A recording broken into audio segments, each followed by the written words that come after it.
4th of July is upon us, and I want everyone to reflect on what I'm going to read to you today. Reflect while you're having your barbecues and shooting off your fireworks, drinking beer, hanging out with friends and family. Nothing wrong with any of that.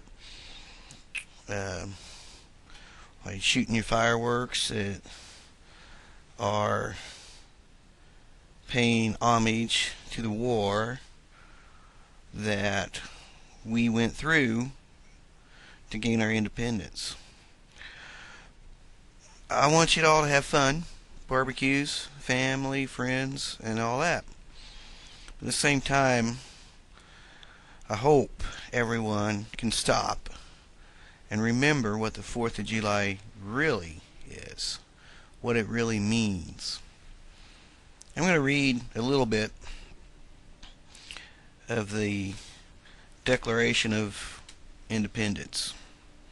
And I think a lot of the words in this document are just as important and relevant today as they were in 1776.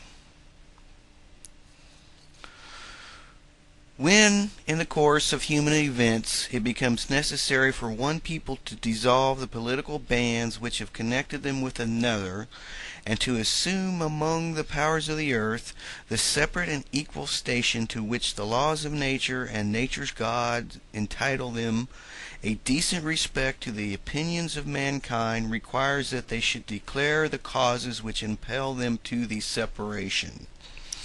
We hold these truths to be self-evident, that all men are created equal, that they are endowed by their Creator with certain unalienable rights, that among these are life, liberty, and the pursuit of happiness, that to secure these rights, governments are instituted among men, deriving their just powers from the consent of the governed, that whenever any form of government becomes destructive to these ends, it is the right of the people to alter or to abolish it, and to institute new government, laying its foundations on such principles and organizing its powers in such form as to them shall seem most likely to effect safety and happiness.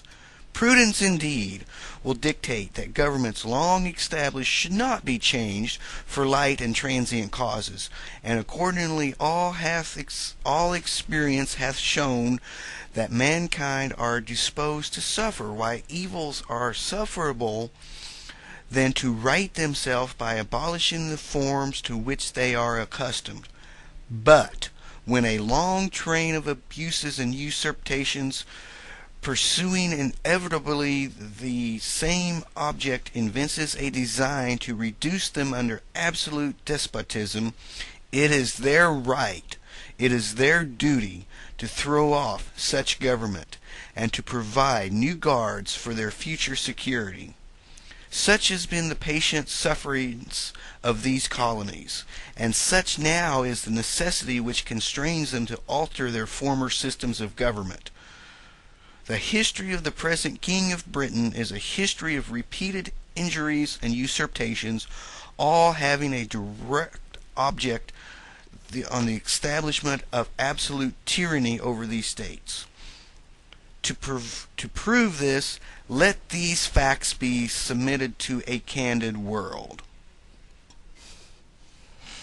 I encourage everyone to go and to read this, and to read all the reasons that our founding forefathers listed as reasons to stand up against the King of England, King George, and to break away. I think these reasons and this document, although it is the hallmark of the American Revolution, speaks to all people, all mankind, all humankind in every country in the world.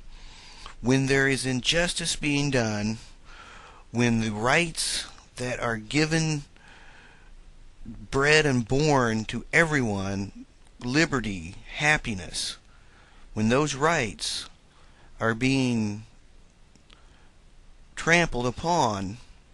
It's not an American issue. It's a people issue. No matter what border you live under or behind, these words apply to the world, I believe.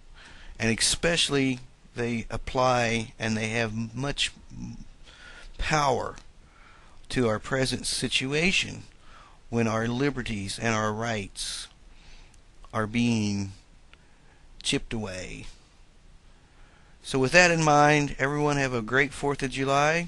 Have some fun, eat some barbecue, drink a beer.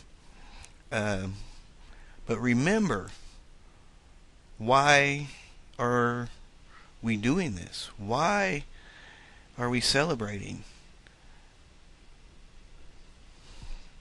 Peace.